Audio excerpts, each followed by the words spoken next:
Hello guys, welcome to a new video from the channel. This time we'll check how to download Zoom in laptop or PC.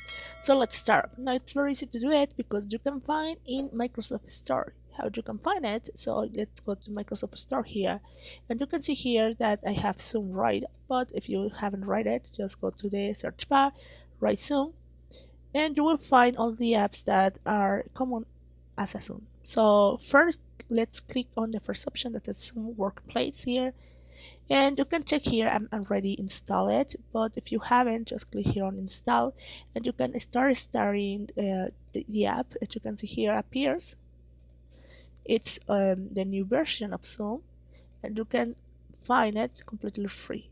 So that's the way to do it. When you install, it appears here on your search bar, and you can see here the app. As you can see here is. So guys, I hope this works for you. Thank you for watching this video. Remember to subscribe and give a thumb up to this video.